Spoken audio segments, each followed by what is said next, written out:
Assalamualaikum warahmatullahi wabarakatuh. Alhamdulillah wassalatu wassalamu ala Rasulillah wa ala alihi wa sahbihi wa mawalah wa la hawla wa la quwwata illa billahi wa ba'd. Ma'asyiral muslimin yang dimuliakan Allah Subhanahu wa taala, jamaah Masjid Al-Fajri.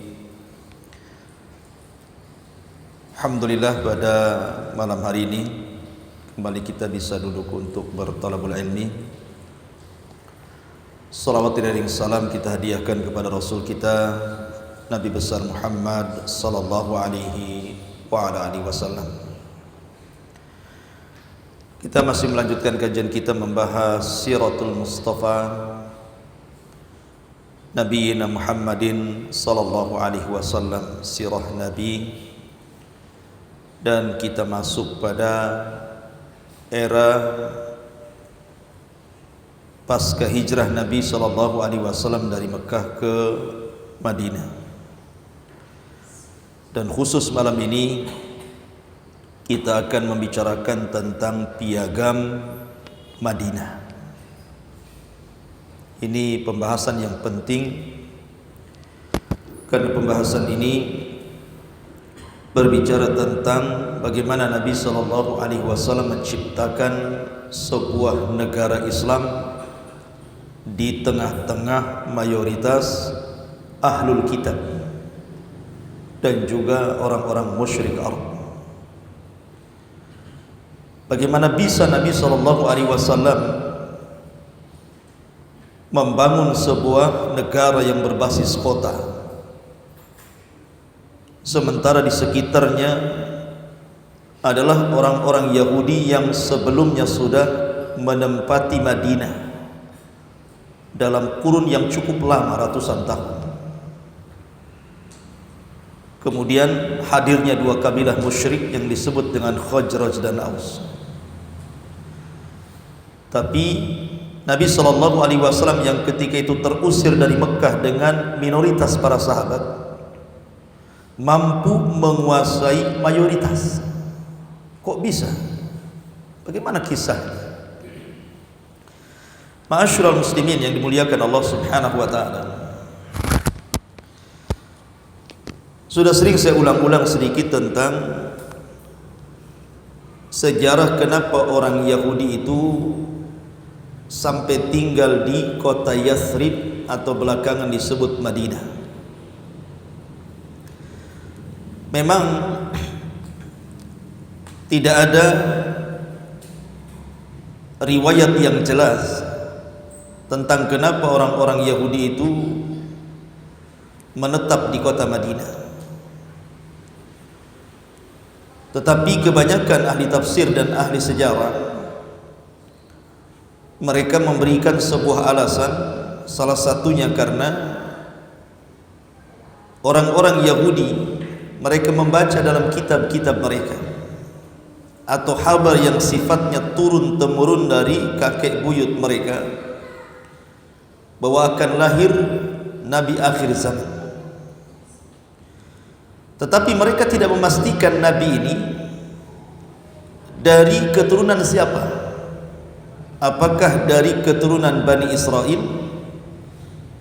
ataukah dari keturunan Bani Ismail, atau keturunan siapa?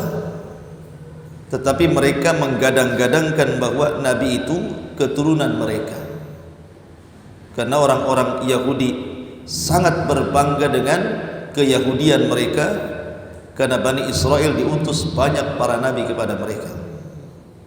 Makanya kemudian banyak orang-orang Yahudi yang dari luar, khususnya tiga kabilah besar, Bani Qunaiqah, Bani Nadir, dan Bani Quraidah, mereka kemudian datang ke kota Yathrib dan menetap di Yathrib. Karena tidak semua orang-orang Yahudi itu berasal dari luar. Ada orang-orang Arab yang karena banyaknya interaksi dengan orang-orang Yahudi akhirnya masuk Yahudi. Seperti contohnya Bani Auf ataupun Bani Tha'labah, dan beberapa kabilah-kabilah Yahudi yang asalnya Arab, tapi karena berinteraksi dengan orang-orang Yahudi sehingga akhirnya jadi Yahudi.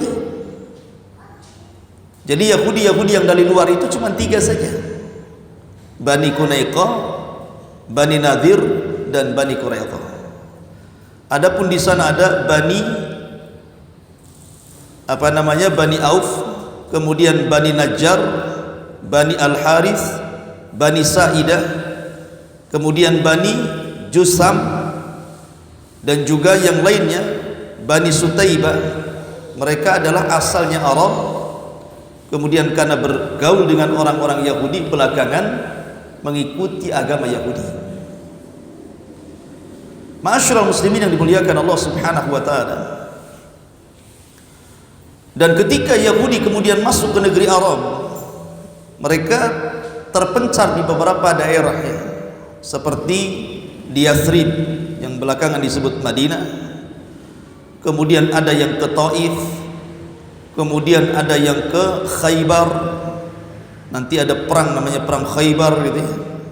Kemudian ada yang ke Fadak, kemudian juga ada yang ke Taimah dan daerah-daerah sekitar Hijaz. Jadi mereka menyebar, tetapi yang paling banyak di Yathrib. Ma'asyiral muslimin yang dimuliakan Allah Subhanahu wa taala, sebelum Nabi sallallahu alaihi wasallam hijrah dari Mekah ke Madinah, di Madinah itu sudah ada 2 kabilah-kabilah yang terpecah menjadi beberapa kabilah, satu dari Yahudi dan satu dari musyrik. Dari Yahudi tadi ada beberapa kabilah, dari musyrik juga ada beberapa kabilah, salah satunya yang besar Khazraj dan Aus. Lah ahli sejarah menggambarkan bahwa baik sesama Yahudi ataupun sesama orang-orang musyrik itu saling perang. Salah satu pemicunya adalah faktor kekuasaan dan ekonomi. Lah orang-orang Yahudi ini terkadang bekerja sama dengan salah satu daripada suku Arab untuk memerangi suku yang lainnya. Contohnya saja Yahudi Bani Quraidah dan Yahudi Bani Nadir, mereka bersekutu dengan kabilah Aus. Tetapi Bani Qunaiqah tidak, mereka bersekutu dengan kabilah Khazraj. Sementara 2 kabilah ini saling perang. Secara otomatis ketika mereka bersekutu berarti sesama sekutunya juga perang.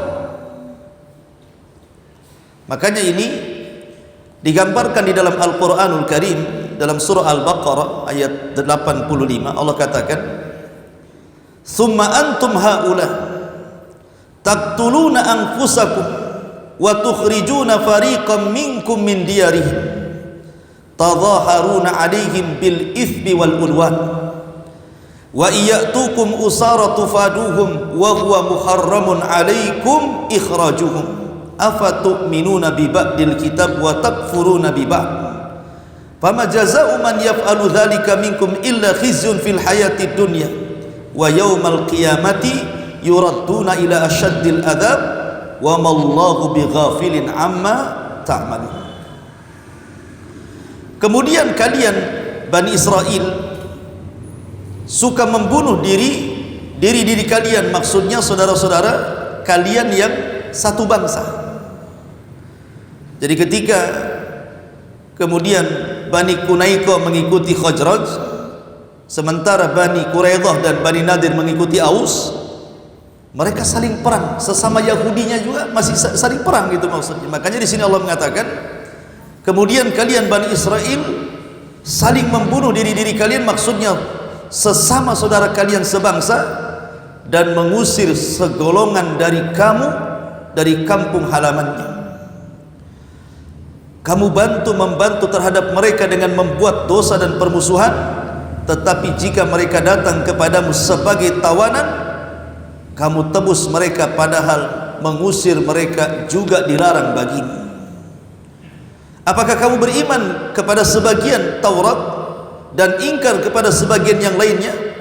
Tidak ada balasan bagi orang-orang yang berbuat demikian di antara kalian melainkan kenistaan dalam kehidupan dunia, dan pada hari kiamat mereka dikembalikan kepada siksa yang sangat berat, dan Allah tidak lengah dari apa yang kalian lakukan. Ayat ini menggambarkan bahwa sesama Yahudi di Madinah juga saling perang, gitu ya. Sebagaimana sesama orang-orang musyrik Khazraj dan Aus itu saling perang. Makanya kenapa kemudian ketika Nabi SAW sampai di kota Madinah sanggup mendamaikan mereka, sehingga antara Khazraj dan Aus tidak saling serang, antara kabilah Yahudi dengan yang lainnya juga tidak saling serang, bahkan cenderung saling melindungi satu dengan yang lainnya. Dengan munculnya piagam Madinah, Allah ingatkan dalam Al-Quran dengan kata-kata udhkuru ni'matallahi alaikum idh kuntum a'daan fa'allafa baina qulubikum. Ingatlah akan nikmat yang Allah anugerahkan kepada kalian di masa kalian bermusuhan. Kemudian Allah Subhanahu wa taala lembutkan hati-hati kalian. Intinya bahwa kedatangan Nabi sallallahu alaihi wasallam ke kota Madinah membawa perdamaian yang luar biasa. Salah satunya adalah dengan munculnya piagam Madinah. Nah, kita akan bacakan poin-poin piagam Madinah. Namun sebelum kita membahas tentang poin-poin piagam Madinah, ikhwatu fiddin yang dimuliakan Allah Subhanahu wa taala, ada 5 poin dalam piagam Madinah itu yang bisa kita petik pelajaran sebelum kita masuk pada intinya. Pertama, dalam piagam Madinah itu ada haqqul hayah. Kemudian yang kedua, haqqu ikhtiyariddin. Kemudian yang ketiga, haqqut tamalluk. Kemudian yang keempat, haqqul adli. Dan yang terakhir, haqqul muamalati. Dan inilah gambaran syariat Islam di tengah-tengah orang-orang yang berbeda agama. Pertama, hakul hayat, hak kehidupan, di mana dalam perjanjian piagam Madinah itu Nabi SAW mensyaratkan kepada seluruh kabilah-kabilah baik Yahudi ataupun orang-orang musyrik agar mereka hidup dengan aman. Tidak boleh ada pembunuhan, tidak boleh ada saling serang satu dengan yang lainnya, dan tidak boleh ada perampasan harta. Jadi betul-betul dibuat oleh Nabi SAW negara yang berbasis kota itu dipenuhi dengan keamanan. Artinya Nabi SAW berikan hakul hayah, hak kehidupan bagi antar umat beragama. Kemudian yang kedua, hakku ikhtiyariddin, hak kebebasan memilih agama. Karena dalam Islam itu lakum dinukum waliyadin. Lakum bagi kalian agama kalian, bagiku agama diriku. La ikraha fid din, tidak ada paksaan dalam Islam. Jadi orang-orang yang sebelumnya sudah beragama Yahudi tidak dipaksa oleh Nabi untuk beragama Islam. Jadi Nabi membiarkan orang-orang yang berbeda keyakinan berada di bawah naungannya. Dan ini menunjukkan bahwa beginilah bentuk toleransi Islam. Bagaimana Islam mengajarkan kepada kita bagaimana Islam itu tidak sebagaimana tuduhan orang-orang yang tegak karena sebuah pedang. Tidak. Islam menghormati agama yang lainnya.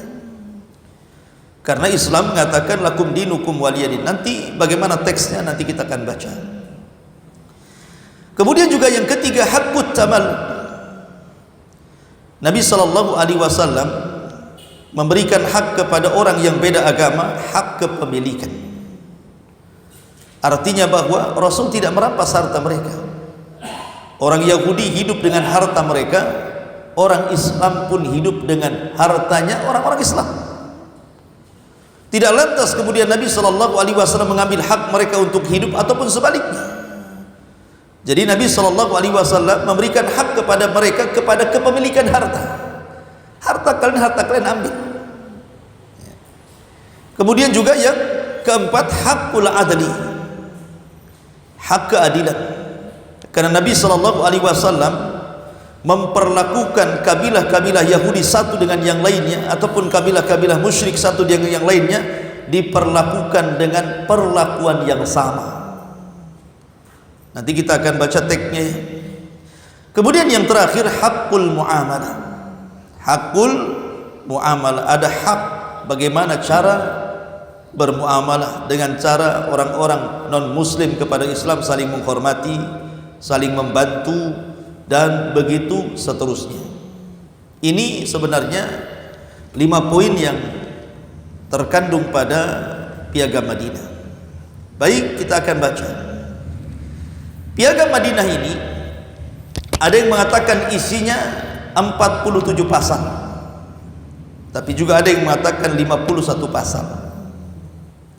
Saya akan baca terjemahnya saja, karena kalau saya baca Arabnya terlampau lama. Pasal yang pertama, sesungguhnya mereka satu umat berbeda dari komunitas manusia lainnya. Artinya bahwa orang-orang Yahudi, orang-orang kabilah-kabilah dari Khazraj dan Aus, ataupun orang-orang muslim yang datang dari Mekah sebagai muhajirin, ketika mereka hidup di naungan satu piagam itu berarti satu umat. Tidak boleh saling mengganggu satu dengan yang lainnya, dan mereka harus saling rukun. Dan kalau ada rongrongan dari luar, maka mereka harus siap menghadapinya bersama-sama, karena mereka satu umat. Kemudian yang kedua, kaum muhajirin dari Quraisy sesuai keadaan kebiasaan mereka bahu-membahu membayar uang tebusan darah di antara mereka, dan mereka membayar tebusan tawanan dengan cara baik dan adil di antara orang-orang yang beriman. Jadi kaum muhajirin dari Quraisy, maksudnya Nabi SAW dan para sahabat Nabi SAW yang hijrah dari Mekah ke Madinah, itu disebut muhajirin dari Quraisy. Sesuai keadaan kebiasaan mereka, bahu-membahu membayar uang tebusan darah. Jadi kalau seandainya ada satu orang yang melakukan sebuah kejahatan, maka kemudian terjadi diat. Kalau pembunuhan diatnya 100 ekor unta gitu ya, maka harus sama-sama membayarnya dalam rangka membantu dan meringankan pihak yang lainnya, gitu maksudnya. Kemudian yang nomor 3, Bani Auf sesuai dengan keadaan kebiasaan mereka bahu-membahu membayar uang tebusan darah di antara mereka seperti semula, dan setiap suku membayar tebusan tawanan dengan baik dan adil di antara orang-orang yang beriman. Jadi kalau seandainya Bani Auf itu kan orang Yahudi dari Arab, dia bukan orang Yahudi dari luar, orang Bani Auf ini. Jadi kalau seandainya kemudian di antara mereka ada yang melakukan kejahatan, kemudian sampai kemudian mereka mengeluarkan diat, maka satu kabilah Bani Auf harus juga membayar diat itu. Nah, ini juga sama perlakuan dengan muhajirin orang-orang Quraisy. Begitu juga poin yang keempat, sama isinya, tetapi diberikan kepada Bani Sa'idah. Kemudian poin yang kelima juga sama isinya, diberikan kepada Bani Al-Harith. Kemudian poin yang keenam juga sama, diberikan kepada Bani Jutham. Kemudian poin yang ketujuh juga sama, diberikan kepada Bani Najjar. Kemudian poin yang kedelapan sama juga diberikan kepada Bani Amr bin Auf. Kemudian poin yang kesembilan juga sama diberikan kepada Bani An-Nabid. Kemudian yang nomor 10 juga sama diberikan poinnya kepada Bani Al-Aus, dan begitu seterusnya. Kemudian poin yang ke-11, sesungguhnya mukminin tidak boleh membiarkan orang-orang yang hendak yang berat menanggung utang di antara mereka, tetapi membantunya dengan baik dalam pembayaran tebusan atau uang tebusan darah. Jadi kalau seandainya seseorang mukmin kemudian melihat ada saudaranya baik non muslim gitu ya yang punya hutang, maka sebaiknya saling bahu membahu untuk membayarnya. Dan ini kan luar biasa indahnya ya. Indahnya hukum Islam diterapkan di tengah-tengah orang-orang yang berbeda agama untuk saling membantu. Kalau ada saudara kita walaupun dia bukan di luar agama kita punya hutang, kata Nabi SAW harus saling membantu kalian, meringankan bebannya. Kemudian poin yang 12, seorang mukmin tidak dibolehkan membuat persekutuan dengan sekutu mukmin lainnya tanpa persetujuan daripada Nabi sallallahu alaihi wasallam.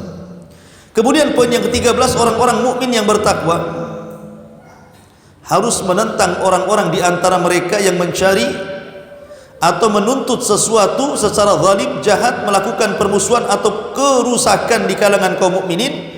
Kekuatan mereka bersatu dalam menentangnya sekalipun ia adalah anak dari salah seorang di antara mereka. Jadi kalau seandainya di dalam tubuh kabilah itu ada satu orang yang jahat, tidak boleh dilindungi, harus diadili ya, nggak boleh dilindungi walaupun itu dari kabilah kaum muslimin. Pamannya ada orang Islam melakukan kejahatan, nggak boleh dilindungi, tetap harus diadili. Itu maksudnya di sini tegaknya keadilan di tengah-tengah piagam Madinah itu. Kemudian yang nomor 14, seorang mukmin tidak boleh membunuh orang yang beriman lainnya lantaran membunuh orang kafir. Tidak boleh pula orang beriman membantu orang kafir untuk membunuh orang yang beriman. Dari sini menunjukkan apa? Bahwa seorang yang beriman apabila membunuh kafir tidak ada qisas. Ada beberapa tempat yang tidak terjadi qisas dalam Islam itu. Pertama, ketika seorang ayah membunuh anak, tidak ada qisas. Kalau ada orang tua membunuh anaknya, tidak ada qisas. Tapi kalau anak membunuh bapaknya, ada qisas. Kenapa demikian? Karena sebab anak itu ada karena ada orang tuanya. Bagaimana pula kemudian orang yang menyebabkan dia ada kemudian membunuh orang itu? Makanya kalau anak membunuh orang tua, qisas. Tapi kalau orang tua membunuh anak, tidak ada qisas.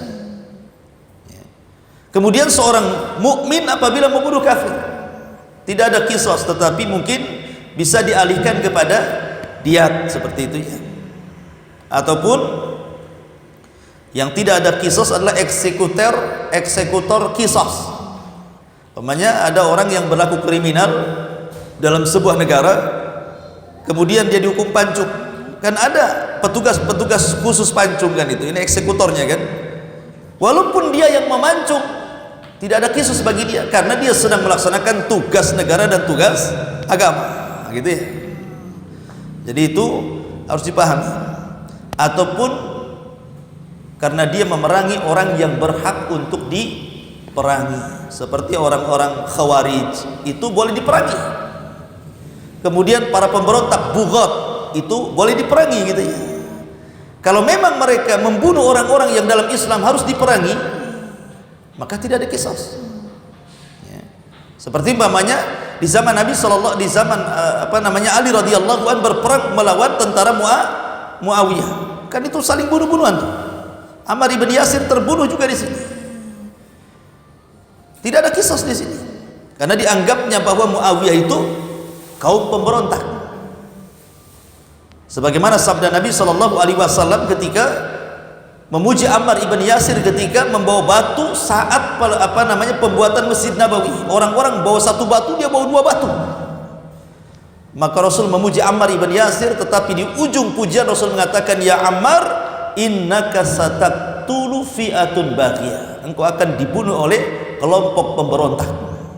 Ternyata betul dalam perang Siffin Ammar meninggal dan Ammar ada di belakang tentara Ali, menunjukkan kebenaran ada pada Ali dan kesalahan ada pihak Muawiyah. Tetapi kita tidak bisa mencela Ali ataupun Muawiyah karena dua-duanya berperang berdasarkan ijtihad. Muawiyah beristihad, Ali juga beristihad, tetapi Ali di pihak yang benar. Dan apabila seorang mujtahid beristihad kemudian salah seperti Muawiyah, tetap dapat 1 pahala. karena kita tidak boleh mencela sahabat. Muawiyah itu penulis wahyu Nabi sallallahu alaihi wasallam, ya. Baik, kemudian ma'asyiral muslimin yang dimuliakan Allah azza wajalla, yang nomor 15, jaminan Allah adalah satu. Jaminan perlindungan diberikan oleh mereka yang dekat. Sesungguhnya mukmin itu saling membantu, tidak bergantung kepada golongan orang lain. Maksudnya begini, kalau ada orang kafir meminta perlindungan kepada satu orang beriman, dan orang yang beriman ini melindunginya, maka satu kabilah atau semua orang Islam wajib melindunginya, walaupun yang melindungi itu orang yang paling rendah, ya. Contoh kasus siapa? Kasus suaminya Zainab bintu Rasulullah sallallahu alaihi wasallam, Abul As ibn Rabi. Abul As ibn Rabi ini tertangkap 2 kali. Pertama dalam perang Badar, Abul As ibn Rabi ini suami daripada Zainab, kemudian tertangkap, kemudian menjadi tawanan, kemudian dibebaskan oleh Zainab dengan mengirim kalung hadiah daripada Khadijah pada hari pernikahannya. Sampai Rasul melihat kalung itu menangis dan teringat dengan Khadijah, kemudian mengatakan kepada para sahabatnya, sebaiknya kalung ini hantarkan kembali kepada putriku Zainab di Mekah, kembalikan suaminya, bebaskan dia. Kemudian penangkapan yang kedua, ketika Abul As ibn Rabi pulang dari Syam membawa dagangan penduduk Mekah, ketangkap oleh tentara Nabi, kemudian jadi tawanan, ya kan? Lah kemudian Abul As ibn Rabi tiba-tiba ketika jadi tawanan masuk ke rumahnya Zainab dan meminta perlindungan. Maka Zainab kemudian lari, Rasul sedang salat subuh tuh dengan sahabatnya. Kemudian dia berteriak dan mengatakan, sesungguhnya Abul As ibn Rabi dalam perlindunganku, lindungi dia. Habis sholat Rasul tanya para sahabatnya, kayaknya suara Zainab tadi bicara, ngomong apa dia katanya. Maka sahabat mengatakan, dia mengatakan bahwa dia hendak melindungi suaminya Abul As ibn Rabi, maka lindungilah. Maka sahabat serentak mengatakan, kami melindungi yang dilindungi oleh Zainab. Lihat bahwa suara kaum muslimin itu serentak, ketika satu orang melindungi, semua harus melindungi. Menunjukkan apa? Ukhuwah yang kuat sesama kaum muslimin, kan? Kemudian juga yang nomor 16, sesungguhnya orang-orang Yahudi yang mengikuti kita berhak atas pertolongan dan santunan sepanjang mukminin tidak terzalimi dan ditentang olehnya. Jadi orang-orang Yahudi yang mengikuti perjanjian ini, ya, kalau memang dia susah, kita berhak menolongnya. Kita berhak menolongnya. Ingat, ini bab muamalah ya, bukan bab agama ya. Ini bab muamalah. Jadi kalau ada orang Yahudi kelaparan, kita kasih makan, itu maksudnya. Kalau ada orang-orang kafir yang memang berhajat, membutuhkan kita, kita tolong. Makanya dalam Islam itu kan, ketika kita bicara tentang hakul jiran, hak bertetangga, ada 3. Pertama, tetangga yang punya 3 hak. Kalau seandainya satu dia kerabat dan dia seorang muslim, berarti dia punya 3 hak. Hak bertetangga, hak seorang muslim, dan hak kerabat. Kemudian yang kedua, kalau ada tetangga yang memiliki 2 hak, ketika dia seorang mukmin dan dia bukan kerabat, berarti kita berikan hak bertetangga dan hak seorang muslim. 2 hak dia dapat. Tapi kalau dia bukan mukmin, bukan kerabat, dan dia orang kafir, tetap dia punya 1 hak. Disebut dengan hakul jiran, hak bertetangga. Dia punya hak. Seperti apa contohnya hak bertetangga? Allah Subhanahu wa taala berfirman, "Ara'aita alladhi yukadzibu bid-din, fadzalika alladhi yad'ul yatim." Kemudian di ujung ayat Allah mengatakan, "Wa yamna'unal ma'un." Apa wa yamna'unal ma'un itu? Salah satu tanda-tanda orang para pendusta agama itu mencegah kalau tetangganya datang meminjam sesuatu dari perkakas rumahnya. Jadi kalau ada seorang non muslim datang ke rumah dan dia tetangga, entah pinjam periuk, entah pinjam pisau, entah pinjam panci, entah pinjam kuali, atau pinjam bumbu-bumbu dapur, atau mungkin pinjam motor antum, maka antum tidak boleh mencegah. Dia punya hak dalam bertetangga. ya kan? Nah, itu maksudnya di sini. Taib. Kemudian setiap pasukan yang berperang bersama harus bahu membahu satu sama lainnya. Jadi kalau urusan harta dalam posisi damai, oke, harta kalian, harta kalian, harta kami, harta kami. Kami tidak akan mengambil harta kalian sebagaimana kalian tidak boleh mengambil harta kami. Itu dalam posisi damai. Tapi dalam posisi perang, maka kalian harus bahu membahu mengumpulkan harta kami dan kalian. Kita serang musuh yang datang dari dua, ya kan? Jadi kalau dalam posisi damai, ya harta kalian, harta kalian, harta kami, harta kami. Tapi kalau menghadapi musuh, kita harus kerjasama. Mana harta kalian, ini harta kami. Ayo kita usir musuh kita, baik musuh orang-orang kafir Quraisy ataupun musuh yang jauh dari Persia dan Romawi, gitu ya bahasanya. Nah, itu juga harus dibedakan. Kemudian juga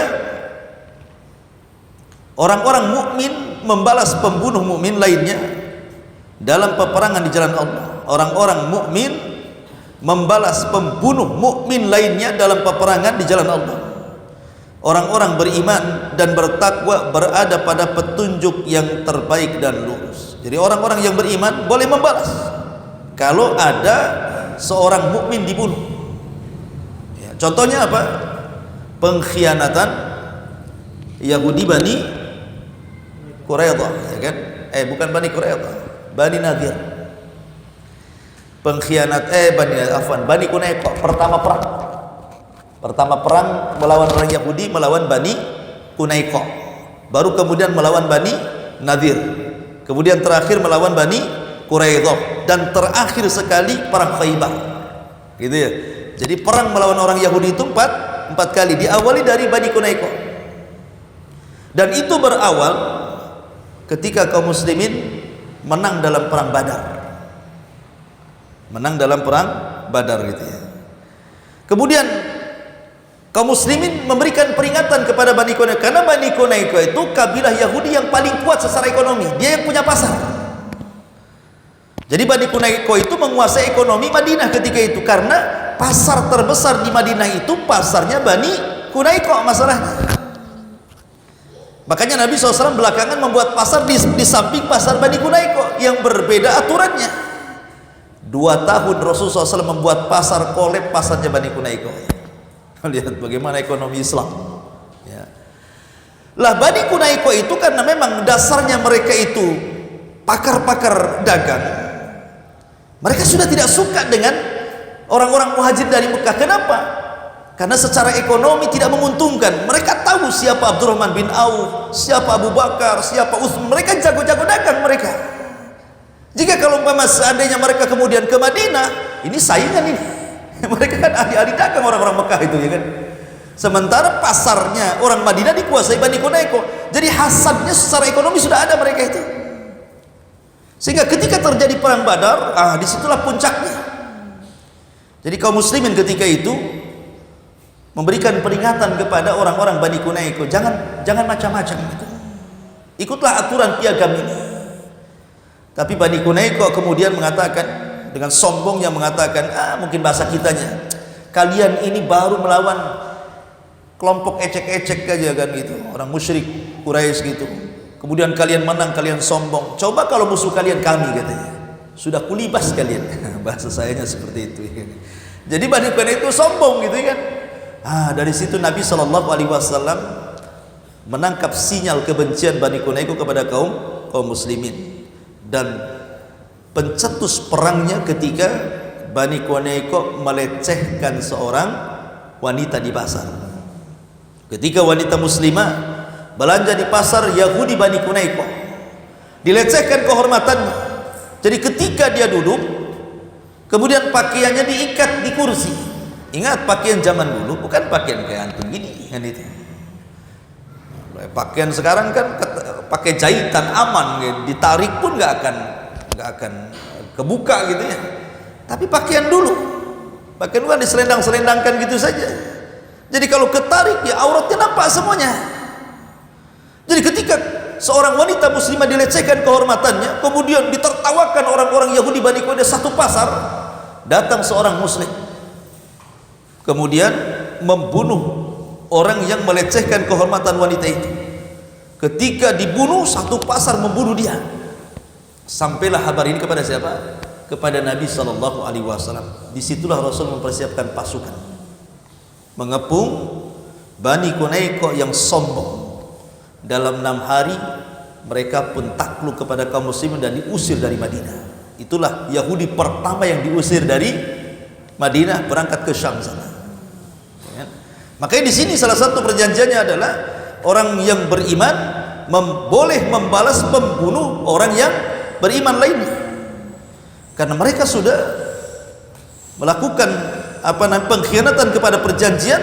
Makanya Rasul menyerang mereka gara-gara 2 perkara: melecehkan kehormatan seorang muslim dan membunuh jiwa seorang muslim yang sedang membela muslim yang lainnya. Makanya Rasul marah gitu ya. Kemudian yang nomor 20, orang-orang musyrik Yathrib Madinah dilarang melindungi harta dan jiwa orang-orang musyrik Quraisy dan tidak boleh bercampur tangan melawan orang-orang yang beriman. Jadi orang-orang musyrik yang tergabung dalam perjanjian Piagam Madinah itu tidak boleh mereka membantu sesama sekeyakinan mereka kalau itu musuh. Maksudnya orang-orang Quraisy, kan orang-orang Quraisy orang-orang musyrik penyembah berhala. Di Madinah juga ada orang-orang musyrik. Walaupun kalian sama satu agama dan satu akidah dengan orang-orang Quraisy, karena Quraisy adalah musuh, tidak boleh kalian bersekutu dengan mereka. Tidak boleh. Tetap harus mempertahankan negara. Inilah bagaimana ajaran Islam mengajarkan apa? NKRI harga mati. Nah, itu bahasa sekarang. Nasionalisme gitu ya. Tetap Madinah harus dijaga. Kalau ada musuh dari luar tidak boleh bersekutu. Kalau mereka hendak merongrong, serang rame-rame gitu kan.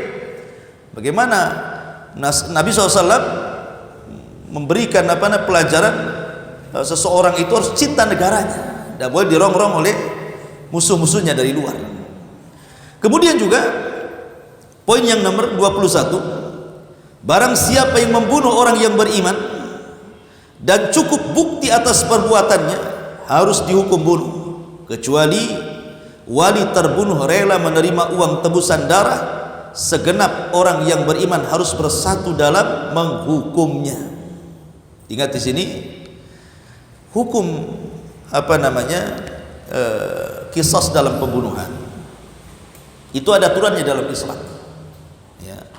Kalau seandainya keluarga korban itu sepakat, keluarga korban jumlahnya 10 orang, sepakat bahwa harus terjadi qisas, baru boleh qisas. Tapi kalau 9 sepakat di qisas, 1 kasihan sehingga tidak mau di qisas, tidak jadi hukum qisas. Kenapa? Karena ada yang tidak sepakat. Hukum qisas itu di atas kesepakatan keluarga. Walaupun eksekutornya pemerintah, tapi kesepakatan keluarga. Kalau seandainya sepakat qisas, tapi 1 saja tidak sepakat, tidak ada qisas, berarti diganti dengan dia membayar 100 ekor unta, atau memaafkan maka ganti dari qisas menjadi diat. Ya.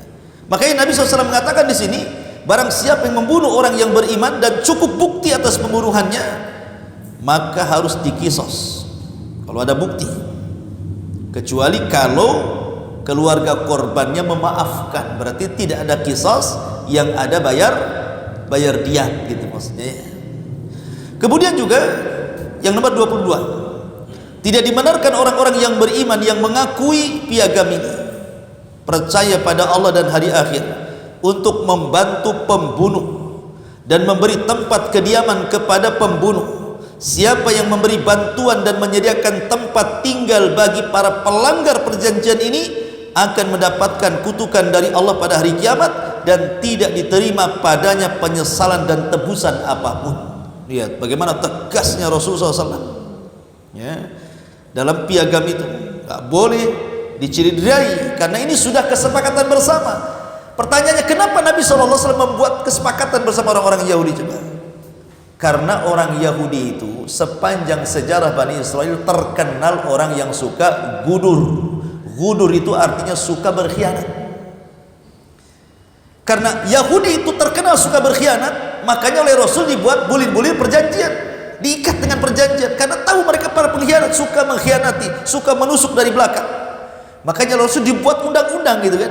Siapa yang keluar dari undang-undang ini berarti musuh bersama. Gitu ya. Jadi mereka nggak bisa ngelak gitu. Walaupun kenyataannya 3 Yahudi rupanya melanggar perjanjian ini. Taib. Kemudian juga yang nomor 23, apabila kamu berselisih tentang sesuatu, penyelesaiannya menurut ketentuan Allah dan keputusan Rasul. Subhanallah. Lihat. Jadi yang diterapkan di Madinah itu hukum Islam. Ya, hukum Islam. Kalau ada apa-apa harus dikembalikan kepada Allah dan Rasulnya. Kalau kalian berselisih wahai orang Yahudi, kalau kalian berselisih wahai orang musyrik, maka kembalikan perselisihan kalian kepada Allah dan Rasulnya. Ini menunjukkan bahwa syariat Islam itu bisa ditegakkan di tengah-tengah orang-orang yang berbeda agama. Itu maksudnya ya. Jadi syariat Islam itu bisa ditegakkan di tengah-tengah orang yang berbeda agama. Sangat mungkin dan tidak mustahil. Buktinya Nabi SAW sudah menerapkan itu, bahwa syariat Islam itu sangat relevan, sangat cocok gitu. Karena apabila sebuah negara dan mayoritas kaum muslimin, sementara yang minoritas orang-orang kafir, pasti aman orang kafir itu. Nggak mungkin tidak aman. Kenapa? Karena ada hak keamanan. Makanya Rasul mengatakan, man qatala dhimmiyan lam yajid raihatal jannah. Siapa yang membunuh kafir dhimmi tidak akan mencium bau surga. Ya kan? Tidak akan mencium bau surga. Jadi orang-orang kafir aman. Coba kita balik. Kalau seandainya sebuah negara yang mayoritas orang kafir, yang minoritas orang yang beriman, kira-kira apa yang terjadi? Seperti Andalusia tempo dulu, dipaksa orang-orang yang beriman murtad, kalau tidak dibunuh. Ya kan? Mungkin yang belakangan ya kaum muslimin yang ada di Rohingya contohnya kan. Nah, kurang lebih seperti itulah. Ya. Artinya bahwa syariat Islam itu bisa diterapkan di tengah-tengah umat yang berbeda agama. Aturan-aturan muamalah dunianya. Kalau aturan-aturan agama kan lakum dinukum waliyadin. Ya, lain lagi ceritanya ya. Taib. Kemudian juga yang nomor 24, kaum Yahudi memikul biaya bersama orang-orang yang beriman selama dalam peperangan. Dari sini menunjukkan bahwa Nabi SAW mengajarkan untuk memiliki jiwa nasionalisme. Artinya kalau urusan negara ini sama-sama. Kalau sampai negara kita diserang, maka sama-sama kita hadapi, gitu maksudnya, supaya tetap aman. Tapi apa yang terjadi? Orang-orang Yahudi berkhianat. Contohnya apa? Yahudi Bani Quraidah dalam perang apa? Dalam perang Ahzab. Ya kan? Sebenarnya Yahudi Bani Quraidah ini mereka tidak mau pada awalnya untuk melanggar perjanjian ini. Tapi karena ada hasutan dari orang-orang musyrik, kemudian pembesar-pembesar Yahudi yang sudah diusir sebelumnya, kemudian melihat peta kekuatan menang di pihak musuh, makanya dia berkhianat. Tetapi mereka tidak paham bahwa Allah Subhanahu wa taala sanggup memenangkan peperangan dengan jumlah yang sedikit dan dengan jumlah yang besar dari pihak musuh. Makanya dalam perang Ahzab itu Allah Subhanahu wa taala kirim malaikat dengan membawa angin yang sangat dahsyat, dan angin ini memporak-porandakan seluruh tenda-tenda, kemah-kemah, sehingga kuda-kuda yang ditambatkan kabur karena ketakutan. Kemudian akhirnya mereka sudah tidak punya perbekalan lagi, padahal mereka sedang dalam rangka pengepungan. Sementara orang yang ngepung itu harus ada tenda, harus ada makanan, harus ada persenjataan. Ini terhempas angin semuanya. Lama-lama kalau mereka ngepung nggak ada perbekalan, bisa mati walaupun tanpa diserang. Akhirnya mereka pun satu-satu pulang kampung, pulang ke kabilahnya. Akhirnya yang tersisa itulah yang kemudian diserang Rasul. Maka Allah menangkan dalam perang Ahzab ini. Ketika Nabi SAW baru saja selesai memenangkan perang Ahzab, baru meletakkan pedangnya, datang penunggang kuda menyerupai seorang sahabat yang tampan, namanya Dihyah ibn Khalifah al-Kalbi, dengan membawa kuda yang sangat putih bersih. Kemudian Dihyah al-Kalbi dalam bentuk yang sangat bersih, pakai serban dan juga pakai jubah yang sangat putih, rupanya itu adalah malaikat Jibril yang tasyakul menjelma Dihya ibn Khalifah al-Kalbi. Tiba-tiba kata malaikat yang berbentuk Dihya ini, "Ya Muhammad, malaikat belum meletakkan pedang-pedang mereka." "Kenapa kau letakkan?" Katanya kan, "Malaikat lo belum meletakkan pedangnya, kau pula meletakkan pedang," katanya. "Angkat lagi pedang, serbu Bani Quraidah," katanya. Karena mereka sudah berkhianat, berkongsi dengan musuh kita. Maka Nabi SAW langsung mengambil pedangnya setelah mandi, dikumpulkan para sahabat. Sahabat ini baru selesai menang, luka pun masih menganga, mereka belum beristirahat. Tiba-tiba kemudian Rasul mengatakan, "Ya khailallah irkabu idhabu ila Bani Quraidah fala tusalliyanna ahadakumul asra illa fi Bani Quraidah." Wahai tentara-tentara Allah, berangkat kalian ke Bani Quraidah, serbu Bani Quraidah, jangan sholat asar di jalan kecuali sampai di Bani Quraidah, katanya. Dari sini turun ayat lilladzina istajabu lillahi walir rasul min ba'di ma asabahumul qarah lilladzina amanu minkum wattaqu ajrun azim. Bagi orang-orang yang memenuhi panggilan Allah dan Rasulnya setelah ditimpakan kepada mereka luka-luka peperangan. Artinya luka aja belum sembuh mereka, lukanya belum kering, mereka belum istirahat, tapi mereka mengikuti panggilan Allah dan Rasulnya. Maka Allah mengatakan bagi orang-orang yang mereka beriman dan bertakwa, maka mereka dapat pahala lebih dari Allah Azza wa Jalla. Lihat bagaimana sahabat Rasul, simbol atau kata kunci mereka itu apabila datang perintah Allah dan Rasulnya, mereka hanya mengatakan satu kata kunci, sami'na wa ata'na. Itulah para sahabat. Innama qaulul mu'minin idza du'u ila Allahi war Rasul an yaqulu sami'na wa ata'na. Itulah sifat para sahabat. Ya kan? Di sini menunjukkan bahwa poin yang ke-25, kaum Yahudi dari Bani Auf, kaum Yahudi memikul biaya bersama kaum mukminin selama dalam peperangan.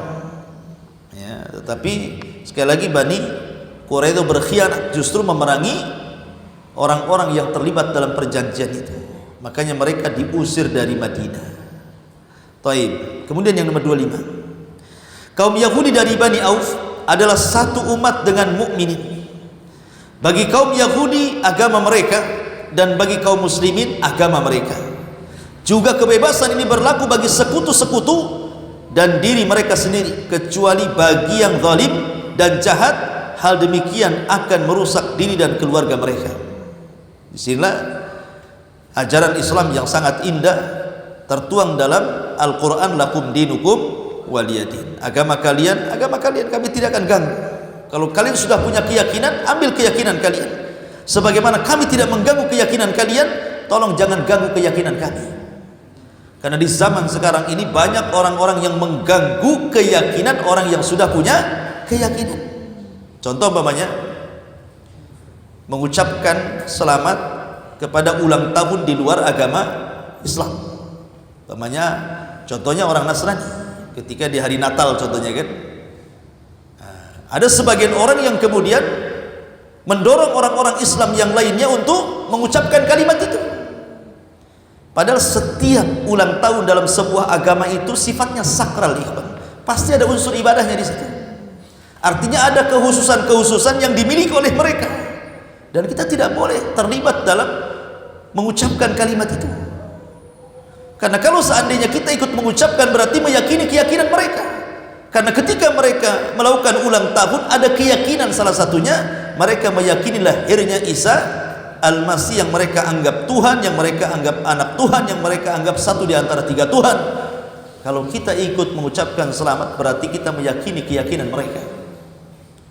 Masalahnya terkadang ada sebagian orang-orang di luar daripada Islam memancing. Contohnya begini, kalau kita sedang hari raya Idul Fitri, mereka mengirim karangan bunga kepada kita dan mengatakan selamat hari raya Idul Fitri bagi kaum muslimin.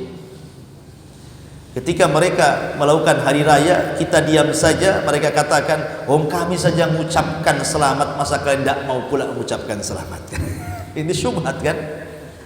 Ini persis seperti ketika orang musyrik datang kepada Nabi SAW karena tidak sanggup mematahkan hujah Rasul. Akhirnya mereka mengatakan, ya Muhammad, sudah gini sajalah, kamu nampaknya dengan cara keras tak bisa, dengan cara lembut saja.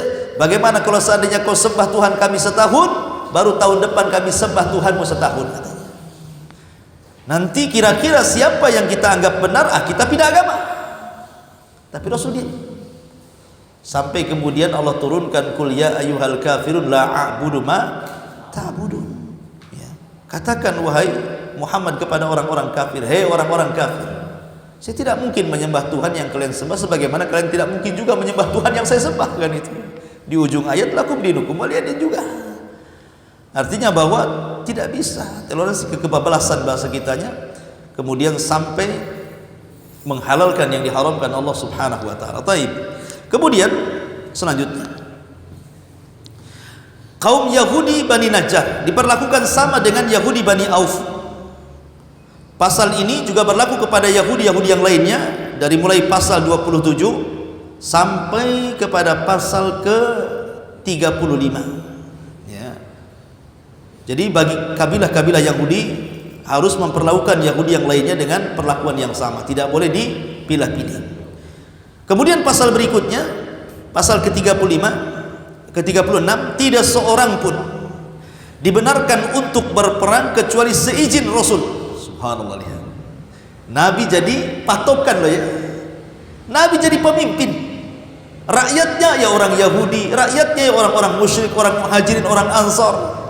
Sampai menentukan, bayangkan. Makanya saya katakan dari awal bahwa hukum Islam itu bisa diterapkan di tengah-tengah agama non-muslim. Bisa diterapkan. Kenapa mesti takut kan gitu ya? Ma'asyiral muslimin, dan ini membantah kepada keyakinan orang-orang liberal. Karena orang-orang liberal selalu kemudian membuat syubhat ke tengah-tengah kaum muslimin. Kalau seandainya ajaran Islam itu ditegakkan secara Islam, tidak akan berlaku di tengah-tengah agama di luar daripada Islam. Siapa bilang? Ini piagam Madinah ini membawai semua agama, ya kan? Dan piagam Madinah itu ditulis oleh Nabi dan berdasarkan syariat Islam. Ya, menunjukkan bahwa Nabi punya kekuatan di Madinah. Kekuatan undang-undang, kekuatan wilayah, kekuatan ekonomi, kekuatan tentara. Makanya mereka tunduk. Ini dia. Taib. Jadi tidak seorang pun dibenarkan untuk berperang kecuali seizin Rasulullah SAW. Ia tidak boleh dihalangi untuk menuntut pembalasan luka yang dibuat orang lain. Siapa berbuat jahat seperti membunuh, maka balasan kejahatan itu akan menimpa diri dan keluarganya, kecuali ia teraniaya. Sesungguhnya Allah sangat membenarkan ketentuan ini. Kemudian pasal ke-37, bagi kaum Yahudi ada kewajiban biaya, dan bagi kaum muslimin ada kewajiban biaya. Mereka Yahudi ataupun muslim membantu dalam menghadapi musuh piagam ini. Maksudnya musuh piagam ini bisa saja dimaksud orang-orang Quraisy, orang kafir Quraisy, ataupun orang-orang Persia ataupun orang Romawi. Mereka saling memberi saran dan nasihat, memenuhi janji lawan dari khianat. Seseorang tidak menanggung hukuman akibat kesalahan sekutunya, pembelaan diberikan kepada pihak yang teraniaya. Ya, ini juga menunjukkan bahwa ada tuntutan dalam Islam itu agar kita membela negaranya. Kemudian juga 38, kaum Yahudi memikul biaya bersama mukminin selama dalam peperangan. Kemudian yang nomor 39, sesungguhnya Yathrib Madinah itu tanah haram, tanah suci bagi warga piagam ini. Ya. Kemudian yang nomor 40, orang yang mendapatkan jaminan diperlakukan seperti diri penjamin sepanjang tidak bertindak merugikan dan tidak berkhianat. Kemudian 41, tidak boleh jaminan diberikan kecuali seizin ahlinya. Kemudian 42, bila terjadi sesuatu peristiwa atau perselisihan di antara pendukung piagam ini yang dikhawatirkan menimbulkan bahaya, diserahkan penyelesaiannya menurut ketentuan Allah dan keputusan Rasul sallallahu alaihi wasallam. Lagi-lagi dikembalikan putusannya kepada Allah dan Rasulnya gitu ya. Nah, luar biasa gitu. Padahal Rasul datang itu minoritas, mampu menguasai mayoritas. Indahnya Islam, kena akhlak, ya kan? Kemudian sungguh tidak ada perlindungan bagi orang-orang Quraisy Mekah dan juga bagi pendukung mereka, karena mereka musuh. Ya. Kemudian mereka pendukung piagam ini bahu membahu dalam menghadapi penyerangan kota Madinah. Kalau ada menghadapi orang yang menyerang kota Madinah, harus bahu membahu. Jangan seperti kasusnya Bani Quraidah tadi, malah berkhianat. Ya. Bahkan yang lebih parah Bani Nadir. Bani Nadir ini sampai kemudian hendak mencelakakan Nabi, bayangkan. Jadi ada salah satu orang yang paling jahat dari Bani Nadir, diutus oleh kepala-kepala Bani Nadir untuk membunuh Nabi. Akhirnya kemudian dia mengendap-endap ke atap rumah bawa batu. Ya. Nabi SAW dibawa. Dia bersama Abu Bakar, Umar dan Ali sedang ngomong. Orang Yahudi di atas bawa batu. Kalau orang Yahudi mau itu tinggal ditimpakan saja batunya kena kepala Rasul itu. Tetapi Jibril datang memberitahu Nabi SAW. Langsung Rasul pergi dari situ. Kemudian Rasul langsung menyiapkan pasukan dan mengepung Bani Nadir karena pengkhianatannya ini. Masa mereka membunuh Nabi gitu? Baik. Kemudian yang 45, apabila pendukung piagam diajak berdamai dan pihak lawan memenuhi perdamaian serta melaksanakan perdamaian itu, maka perdamaian itu harus dipatuhi. Artinya begini, makanya dalam Islam itu kafir dibagi 3 kan? Maksudnya yang tidak boleh diperangi. 1 kafir dhimmi, 2 kafir musta'man, 3 kafir ahdi. Yang 1 boleh diperangi namanya harbi. Tapi yang 3 tidak boleh.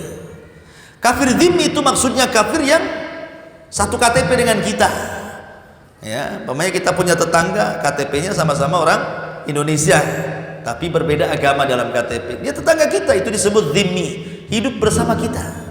Tidak boleh diperangi. Siapa yang merawani kafir yang seperti ini tidak akan mencoba surga, kata Nabi. Atau yang kedua, kafir musta'man. Ada saudara kita dari Singapura, orang kafir, mau suaka ke Indonesia, entah dalam rangka jalan-jalan, entah dalam rangka bisnis. Kemudian Republik Indonesia memberikan sop paspor keamanan, diterima suakanya, maka kita wajib melindungi dia karena dia termasuk kafir musta'man. Kemudian yang ketiga ada namanya kafir ahdi. Yang dimaksud di sini ya kafir ahdi itu maksudnya kafir yang ada hubungan perjanjian. Pamannya negara Islam melakukan perjanjian dengan negara kafir, entah masalah ekonomi, entah masalah politik, entah masalah bilateral, entah masalah apa namanya ya perjanjian. Berarti negara yang ada hubung kait perjanjian dengan negara Islam, negara itu tidak boleh serang. Maka di sini Nabi SAW mengatakan, apabila pendukung piagam diajak berdamai dan pihak lawan memenuhi perdamaian serta melaksanakan perdamaian itu, maka perdamaian itu harus dipatuhi. Gitu ya. Jika mereka diajak berdamai seperti itu, kaum mukminin wajib memenuhi ajakan dan melaksanakan perdamaian itu, kecuali terhadap orang-orang yang menyerang agama yang disebut dengan kafir harbi. Kalau kafir harbi lain. Pamannya Yahudi nodong senjata sama orang Islam seperti Israel dengan Palestina gitu. Ya tidak mungkin lah antum ditodong senjata diam saja, konyol lah, kita mati. Lawan lah kan itu ya. Kalau diserang lawan. Tapi kalau mereka tidak menyerang, mereka dhimmi, mereka musta'man, mereka ahdi, haram, kita harus melindunginya. Setiap orang wajib melaksanakan kewajiban masing-masing sesuai tugasnya. Kemudian pasal yang ke-46, kaum Yahudi Al-Aus sekutu dan diri mereka memiliki hak dan kewajiban seperti kelompok lain pendukung piagam ini dengan perlakuan yang baik dan penuh dari semua pendukung piagam ini. Sesungguhnya kebaikan kesetiaan itu berada dari kejahatan pengkhianatan. Setiap orang bertanggung jawab atas perbuatannya. Sesungguhnya Allah paling membenarkan dan memandang baik isi daripada piagam ini. Jadi orang-orang Yahudi Aus ya, atau sekutu yang lainnya yang bersekutu dengan Rasul dalam piagam ini gitu ya, maka kita harus berlaku baik dengan mereka. Siapapun yang jadi sekutu kita, kita harus berlaku baik kepada mereka. Artinya tunjukkan akhlak kepada mereka bahwa kita bukan umat yang jahat gitu ya. Kemudian isi yang ke-49, yang 47, yang terakhir ini bagi sebagian ulama yang mencantumkan bahwa poin piagam itu 47 poin. Tapi ada juga yang menambah sampai 51 ya. Sesungguhnya piagam ini tidak membela orang zalim, tidak membela orang yang berkhianat, orang yang keluar berpergian aman, orang yang berada di Madinah aman, kecuali orang yang zalim dan khianat.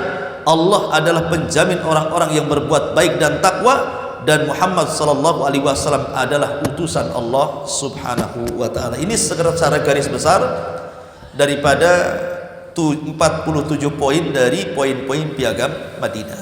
Secara global begini, ikhwan. Secara global saya jelaskan. Jadi Nabi sallallahu alaihi wasallam ketika hijrah dari Mekah ke Madinah, posisi Madinah itu lagi kacau balau.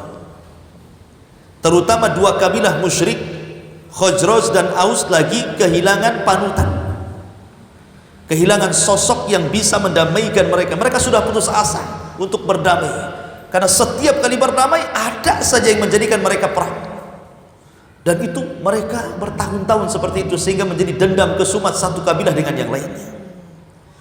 Tapi ketika Nabi SAW datang ke kota Madinah, berusaha menampakkan akhlak bahwa memang dia seorang nabi, di mana sebelumnya sebagian kecil orang-orang Khazraj dan Aus itu, khususnya Khazraj, sudah masuk Islam dalam Bai'atul Aqabah yang pertama dan Aqabah yang kedua. Dan orang-orang Khazraj dan Aus sudah punya maklumat dari orang Yahudi akan munculnya kenabian, walaupun belakangan rupanya bukan dari Bani Israel tapi dari Bani Ismail, maksudnya keturunan Arab. Bencilah orang-orang Yahudi, cintalah orang-orang Khazraj dan Aus kepada Rasulullah ya. Kemuliaan Bani Israel hilang karena pengkhianatan mereka, dan kemuliaan dialihkan kepada bangsa Arab Bani Ismail. Jadi ketika Nabi SAW ke Madinah, orang Madinah ini kacau balau, perang sana sini sana sini. Maka Nabi SAW berusaha untuk mengumpulkan kabilah-kabilah, baik Khazraj dan Aus dan kabilah-kabilah musyrik kecil lainnya gitu ya, turunannya, ataupun kabilah-kabilah Yahudi yang dari luar seperti Bani Quraidah, Bani Kunaiko, Bani Nadir, atau kabilah-kabilah orang Arab yang berinteraksi akhirnya jadi Yahudi, dan itu banyak tersebar di beberapa kabilah di Madinah. Rasul kumpulkan semua tuh. Rasul mencoba memberikan solusi ya. Solusi bagaimana caranya supaya jangan berperang di antara kalian ini. Mungkin bahasa saya itu, apalah kalian harus berperang? Jalan yang kita lalui adalah jalan yang sama, pasar yang kita jual beli juga pasar yang sama, air yang kita minum juga dari sumber yang sama. Ngapain kalian berpecah belah? Ayo kita buat negara berbasis kota dan diikat dalam sebuah piagam yang disebut dengan piagam Madinah.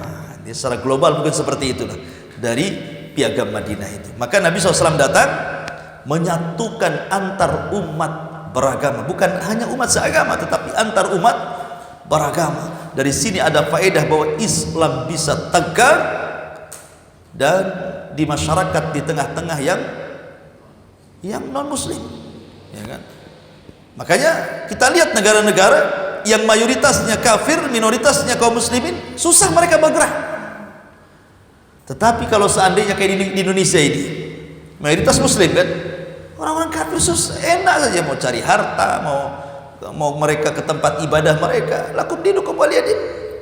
Karena di negeri kita ini mayoritas kaum muslimin, masih ada harga menghargai kepada orang-orang di luar daripada Islam, dan itulah ajaran Islam. Tetapi ingat, sebatas muamalah ya. Catatannya di sini ya, sebatas muamalah. Kalau urusan agama, lakum dinukum waliyadin ya. Jangan dicampur aduk. Kalau urusan agama tidak boleh ada campur-campuran, apalagi aduk-adukan, apalagi campur aduk lagi. Jadi tidak bisa. Kalau urusan agama, agama kalian, agama kami. Kalau urusan muamalah ya, Anda non muslim mau beli ke saya silahkan, saya seorang muslim mau beli sesuatu dari Anda silahkan. Nabi SAW berniaga dengan orang-orang Yahudi. Bahkan Rasul kemudian menggadaikan baju besinya dengan beberapa karung gandum bersama orang Yahudi. Soal muamalah bebas ya. Tetapi ingat bahwa ketika Nabi SAW sampai di kota Madinah, maka Nabi SAW yang pertama sebelum menyatukan antar umat beragama, Rasul menyatukan antar umat seagama dulu. Muhajirin, Ansor dipersaudarakan. untuk menunjukkan kekuatan kaum muslimin. Baru setelah kemudian antar Muhajirin dan Ansor satu hati di atas keimanan, barulah kemudian menyebar gitu ya, keluar Islam. Diajaklah kabilah-kabilah itu. Kemudian mereka pun setuju karena melihat indahnya perjanjian itu. Tapi sekali lagi karena orang-orang Yahudi sudah dicatat kullama ahadu ahdan nabadha fariqum minhum. Setiap orang-orang Yahudi sejak dulu Bani Israel dibuat semacam perjanjian, pasti sebagian mereka berkhianat kepada perjanjian itu. Lihat orang-orang Bani Israel di zaman Nabi Musa. Berapa kali Nabi Musa disakiti orang Yahudi, orang-orang Bani Israel. Ketika Musa meninggalkan Bani Israel 40 malam, 40 malam bukan waktu yang lama, tapi bisa memurtadkan 70.000 Bani Israel menyembah patung anak Samiri. Gitu, anak patung Samiri, patung anak sapi dari emas disembah 70.000 lagi, kata Ibnu Katsir. Akhirnya kemudian datang Nabi Musa bawa Taurat. Kata Nabi Musa, kalian harus tobat ikut Taurat. Awalnya mereka mengatakan sami'na wa ata'na. Ketika dibacakan Taurat dan hasilnya undang-undangnya orang murtad saling bunuh, mereka mencabut kalimat sami'na wa ata'na menjadi sami'na wa asayna. Kami taat tapi kami maksiat. Tidak bisa lah, masa hukumannya bunuh-bunuhan gitu. Gak mau mereka. Bayangkan coba, awalnya iya, belakangan enggak kan gitu. Marahlah Musa. Kemudian meminta kepada Allah untuk diangkat bukit terdekat di situ. Karena ada sebagian ahli tafsir maksudnya bukit Tur dalam ayat wa rafa'na fawqakumut tur, bahwa bukit-bukit di zaman itu disebut Tur. Ada juga yang mengatakan Tur ya Saina yang ada di Mesir gitu ya. Tapi bukit itu diangkat ke langit. Ketika bukit diangkat di atas kepala, kata para ulama tafsir, orang Yahudi baru sadar, langsung sujud. Tapi sujudnya tidak beres. Kalau kita kan sujud betul-betul diletakkan di tanah. Ini sujudnya sambil lihat bukit. Sujudnya begitu. Makanya sampai sekarang orang Yahudi sujudnya nggak benar. Coba orang Yahudi kalau sujud, pasti dia begini sujudnya, mirip seperti buyut-buyut mereka. Ketika melihat bukit di atas, sujudnya begini, sambil melihat bukit. Akhirnya mereka pun mengatakan, kami bertobat, siap membunuh. Akhirnya bukitnya dikembalikan, tusuk-tusukanlah satu dengan yang lainnya. Tetapi walaupun demikian, orang yang membunuh dan orang yang dibunuh dua-duanya masuk surga. Kenapa? Karena bunuh-membunuh di atas taubat. Coba kalau mereka tidak bertobat, dibantinglah bukit Tur, mati di atas kesyirikan. Tentu mati di atas taubat lebih baik dibandingkan mati di atas kesyirikan kan itu. Intinya orang Yahudi suka berkhianat sejak zaman dulu. Makanya Nabi Musa sabar sampai Rasul memuji Musa dan mengatakan rahimallah aku Musa. Semoga Allah merahmati saudara kami Musa. Udiya katsiran fasabar. Diuji banyak kali sama Bani Israel tapi dia sabar. Ya. Ujian itu sampai ke tingkat fitnah. Bayangkan Nabi Musa difitnahkan, Anda mau mandi bareng-bareng. Jangan-jangan Musa itu badannya kayak perempuan gitu. Tidak punya otot, bahasa kitanya kan, nggak punya otot kayak perempuan, kayak banci gitu. Akhirnya kemudian Allah ingin bela nabinya, mandilah Nabi Musa, diletakkan baju di atas batu, batunya pula berjalan. Allah buat batu itu berjalan sampai batu itu lewat di tengah-tengah Bani Israel yang sedang mandi ramai. Maka manusia menyaksikan bagaimana stereknya, kuat, strongnya badannya Nabi Musa, rupanya tidak sebagaimana yang mereka sangkakan. Musa ini otot berotot. Baru mereka sadar. Sampai ke tingkat seperti itu mereka menuduh Nabi Musa. Bahkan ketika Nabi Harun, tidak ada yang menyaksikan kecuali Musa. Kemudian setelah Harun meninggal, kemudian dimandikan, dikafankan, dikuburkan. Kemudian mereka Musa mendatangi Bani Israel dan Musa bertanya, "Aina Harun, di mana Harun?" Kata Musa, "Sudah meninggal." Tiba-tiba mereka membunuh, "Kau yang membunuh Harun," katanya. Jadi dituduhnya Musa membunuh Harun katanya. Sampai akhirnya Jibril mengambil lagi jasadnya Harun, diperlihatkan di antara mereka tidak ada satupun bekas Musa memukulkan, menyekik, menggantung, menyakiti, tidak ada. Berarti memang Harun meninggal, sudah waktunya. Baru mereka sadar, harus nampak jenazahnya baru sadar. Itu Bani Israel kan. Memang dari dulu seperti itu. Makanya orang-orang Yahudi hari ini juga seperti itu, kurang lebih. Ya kan? Wallahu alam, ini di antara kajian perjanjian Kota Madinah. Kita lanjutkan minggu depan insyaallah. Subhanallah bihamdika asyhadu an la ilaha illa anta astaghfiruka wa atubu ilaik. Wallahu ta'ala. Assalamualaikum warahmatullahi wabarakatuh.